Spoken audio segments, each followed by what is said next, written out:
વાર્તા સાંભળવી છે? વાર્તા સાંભળવા માટે તૈયાર. બરાબર. આપણે બાલ સભા હોય તો વાર્તા સાંભળીએ છીએ, બરાબર ને? અને બેન આપણને વાર્તા કે પણ છે. અને જ્યારે હું પૂછું ને વાર્તા કોને સાંભળવી છે, તો બધા બાળકો મારે મારે એમ કરે ને. તો તમને આ રોજે ભણવાનો વિડિયો મોકલું છું, તો તમને એવું નથી થતું કે કોક દિવસ બેન વાર્તાનો વિડિયો મોકલે? થાય છે ને? એટલે તમારા મનની વાત હું જાણી ગઈ, બરાબર ને? જો ભાઈ નાના બાળકો હોય ને, એ નાના બાળકોની કઈ જરૂરિયાત હોય, કઈ પીડા હોય, તો એની માને કીધા વગર ખબર પડી જાય. એમ તમે બધા છો ને, એ તમારા બધાના મનના સંકલ્પો હું જાણી જાઉં, બરાબર? એટલે મને એમ થયું કે ચાલો આજે તો હું મારા બાળકોને વાર્તાનો વિડિયો મોકલું, તો બધા બાળકો વાર્તા સાંભળશે ને? ગમે છે ને વાર્તા સાંભળવી? ચાલો તૈયાર. સરસ મજાની વાર્તા કહીશ, બરાબર? ચાલો તૈયાર. જો હવે આપણી વાર્તા શરૂ થાય છે, ધ્યાનથી સાંભળજો. એક હતા ડોશીમા. કોણ હતું? ડોશીમા. અને ડોશીમા તો ભાઈ ઘરડા થઈ ગયા, એટલે હાથેથી કામ ઓછું થાય, થાકી જવાય. પણ ડોશીમાને પરિવારમાં કોઈ હતું નહીં. ડોશીમાને દીકરોય નહોતો, ડોશીમાને દીકરી નહોતી. એટલે ડોશીમા તો શું કરે? એને આજીવિકા માટે પૈસા તો કમાવા પડે ને.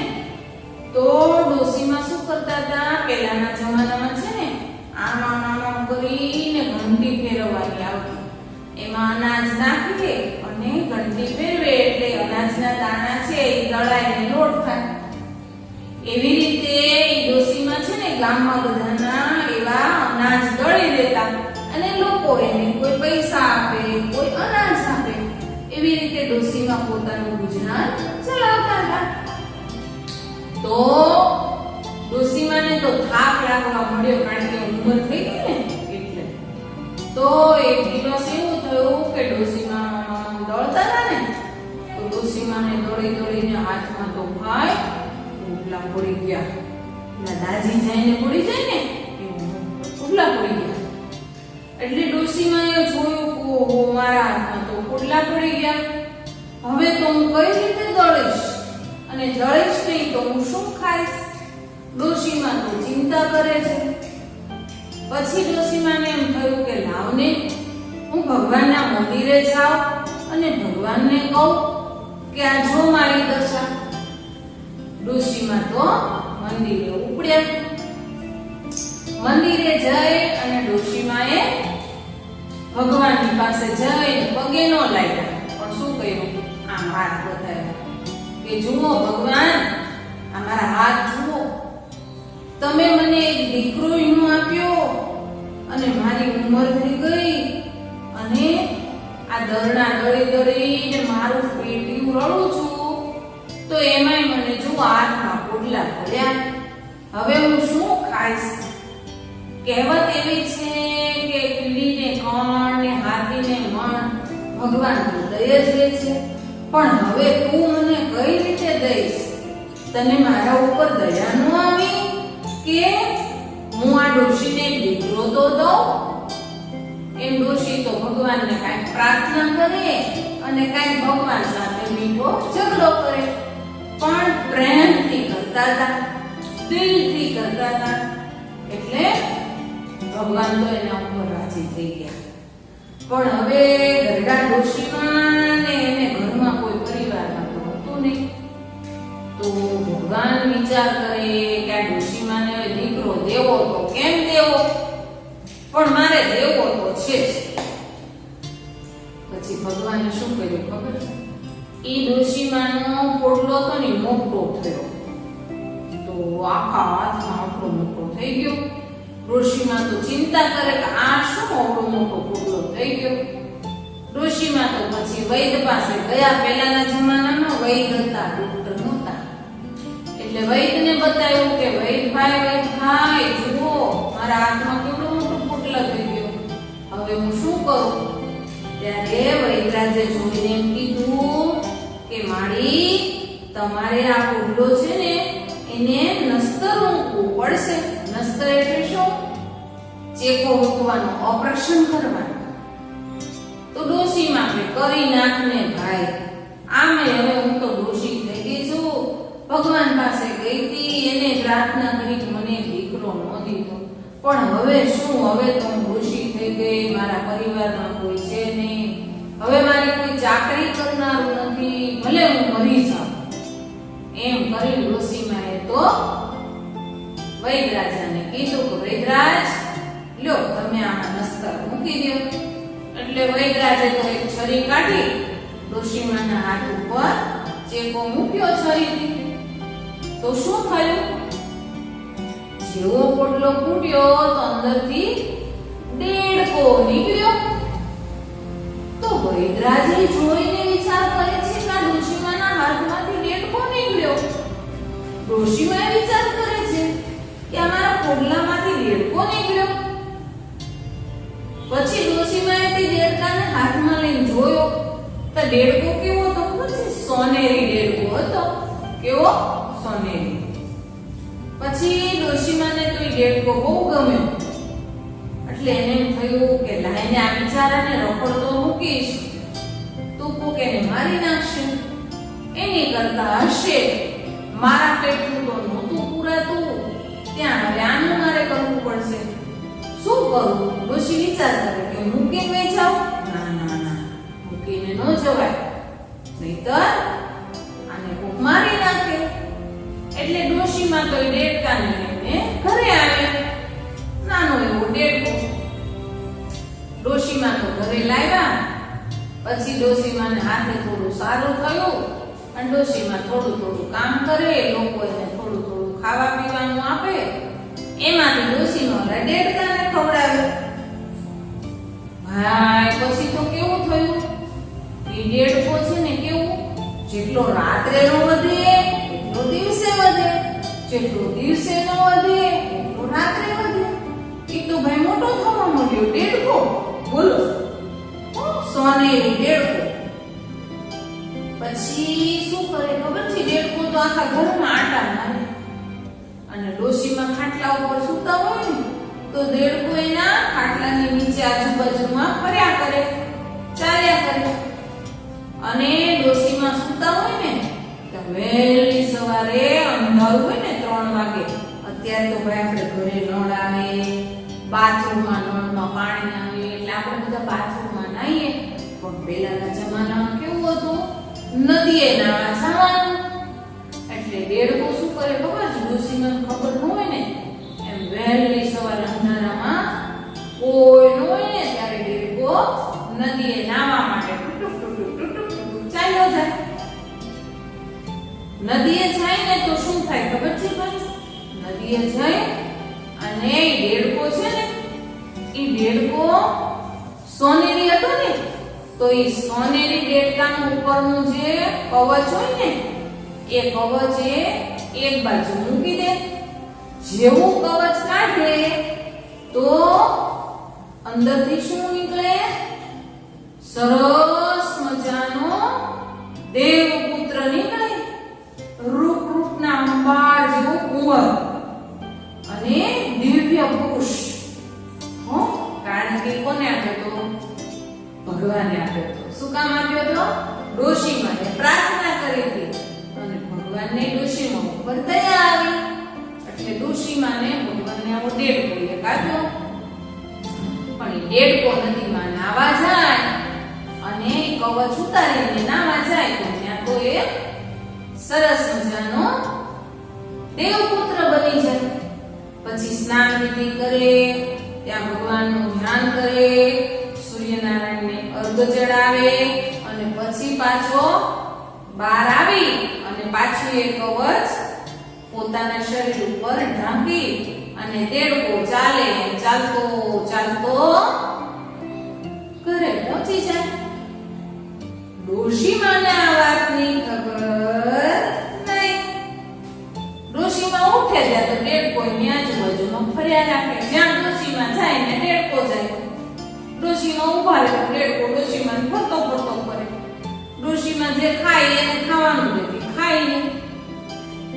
આવું દરરોજનો નિયમ. દરરોજ સવારે વહેલી સવારે દેડકા ભાઈ તો નાવા જાય. હવે નદીને સામે કિનારે એક રાજાનો મહેલ હતો અને મહેલમાં રાજાની એક કુંવરી હતી. એ કુંવરી મહેલના ઝરૂખે ઊભી હતી અને એક દિવસ વહેલી સવારે દીકરી ત્યાં ઊભી હતી. એ સમયે આ સોનેરી દિવ્ય દેડકો આવ્યો. નદી કિનારે આવી અને એને એનું કવચ હતું એ કાઢીને એક બાજુ મૂક્યો. ત્યાં તો સરસ મજાનો રૂપાળો દીકરો થઈ ગયો અને નદીમાં નાવા ગયો.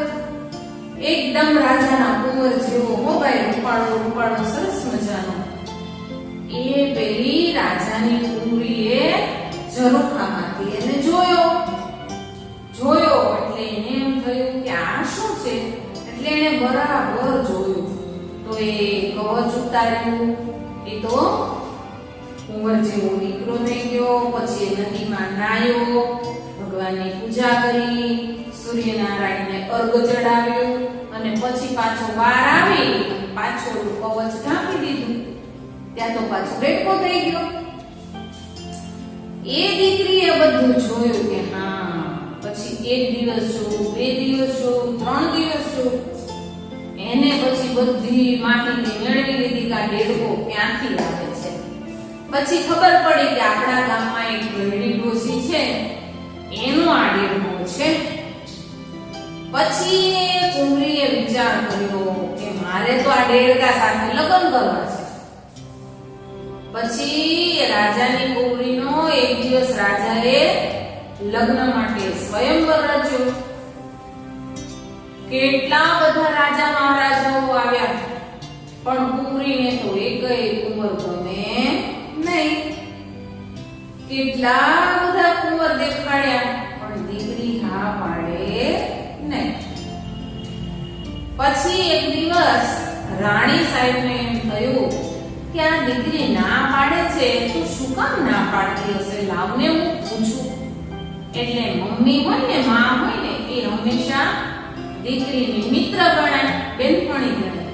એટલે એને બાજુમાં બેસાડીને પૂછ્યું કે બેટા તું કેમ ના પાડે છે લગ્ન કરવાની. ત્યારે કે માં હું લગ્ન કરવાની ના નથી પાડતી પણ મેં તો એક માની લીધેલો મારો પતિ છે એની સાથે હું લગ્ન કરીશ, બીજા કોઈ સાથે લગ્ન નહીં કરું. ત્યારે એની માએ પૂછ્યું કે તે ક્યાં પસંદ કર્યો છે, ક્યાં છે એ કુંવર. ત્યારે દીકરી કહે છે માં એ કુંવર નથી. ત્યારે એની માને એમ થયું કે કુંવર નથી તો તું કોની સાથે લગ્ન કરીશ, તું તો રાજાની કુંવરી છો. તો કે માં હું દેડકા સાથે લગ્ન કરીશ.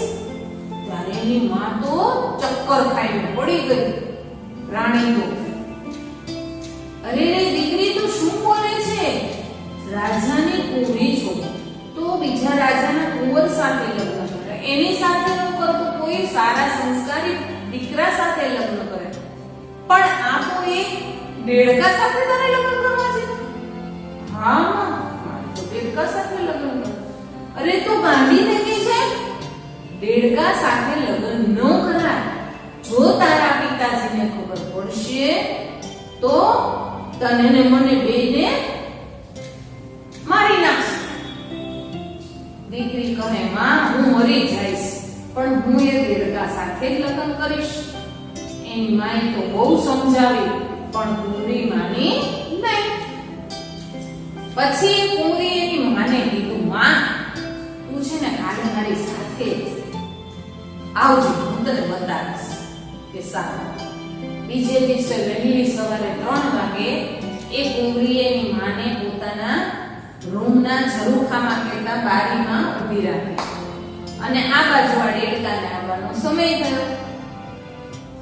એટલે દેડકો આવ્યો, સોનેરી દેડકો. એટલે કહ્યું કે જો માં આવે છે ને દેડકા સાથે મારે લગ્ન કરવાના. એની માં તો જોવે દેડકો નદી કિનારે આવ્યો, કવચ ઉતાર્યું.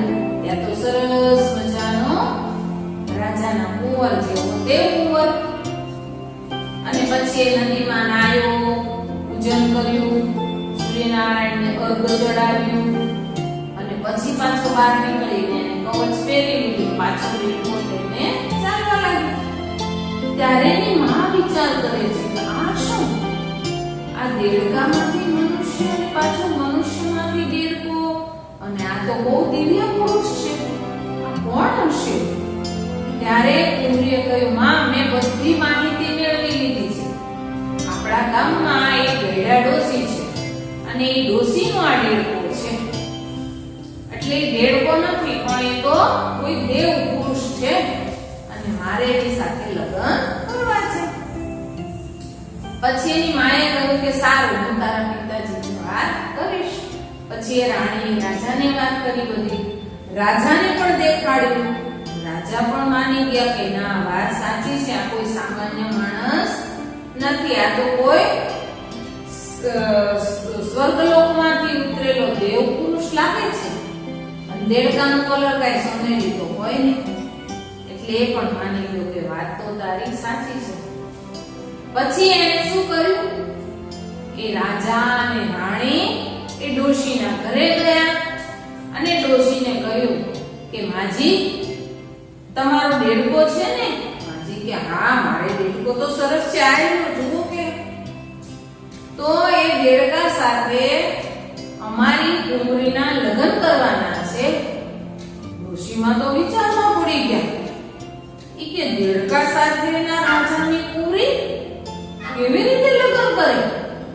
એટલે ડોશીમાં તો વિચારમાં પડી ગયા કે દેડકા સાથે લગ્ન. ત્યારે રાજા અને રાણી બંને કીધું કે હા, અમને કોઈ વાંધો નથી. તમને જો વાંધો ન હોય તો આપણે લગ્ન કરીએ. કારણ કે અમારી દીકરી છે, અમારી કુંવરી, એ બીજે લગ્ન કરવાની ના પાડે છે. ત્યારે ડોશીમાં તો મનમાં રાજી થયા કે સારું થયું, ચાલો આ દેડકા નિમિત્તે વહુ આવશે અને વહુ ઘરના કામ કરશે તો ડોશીને રાહત મળશે ને આરામ થશે.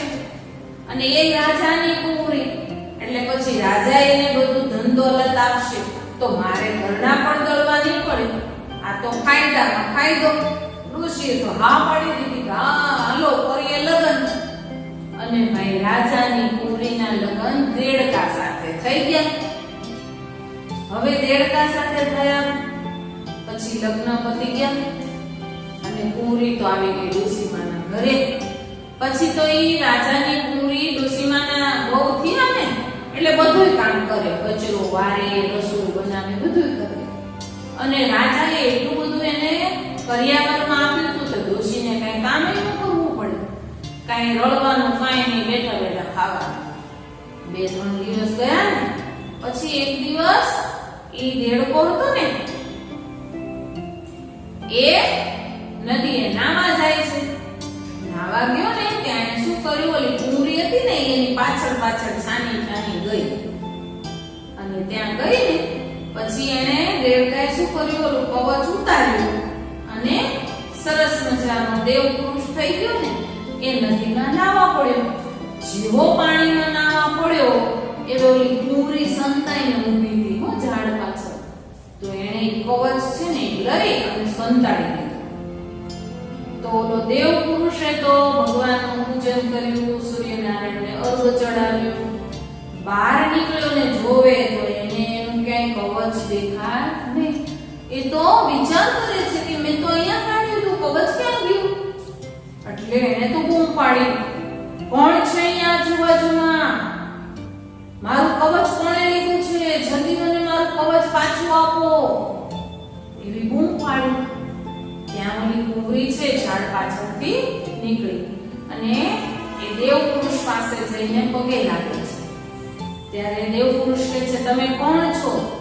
ત્યારે રાજાની કુંવરી કહે છે કે તમે મારા પતિ છો, હું તમારી પત્ની છું.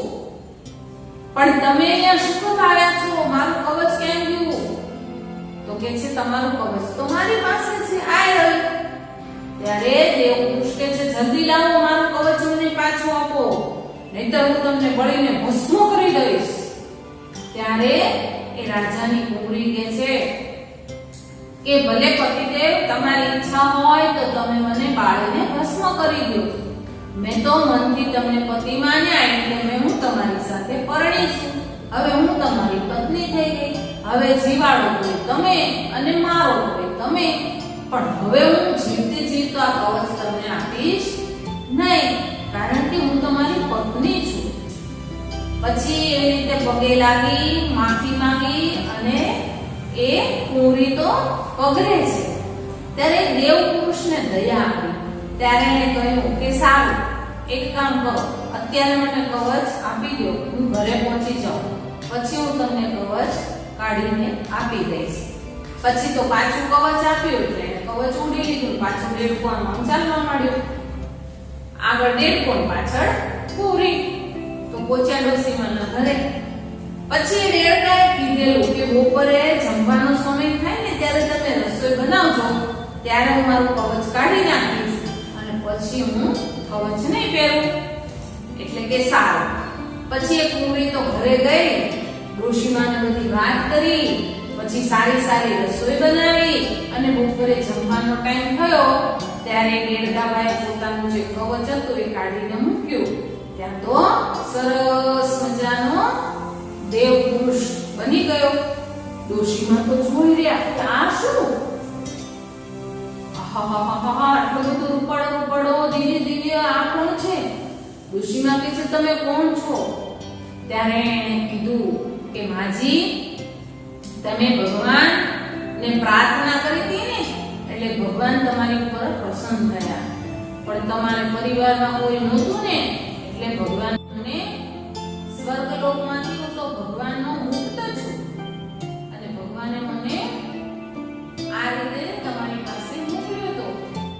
તો હવે આજથી હું તમારો દીકરો થઈ ગયો. હવે તમારે કાંઈ કામ કરવાનું નહીં. હવે હું બધું કામ હું કરીશ. ઘરનું કામ તમારે નહીં કરવાનું, ઘરનું કામ આ તમારા વહુ કરશે. ઋષિમુનિ તો ખુશ થઈ ગયા કે વાહ પ્રભુ વાહ, શું તારી લીલા અપરંપાર. તે તો મને દીકરોય દીધો અને આવી સરસ રાજાની કુંવરી વહુ સ્વરૂપે દીધી.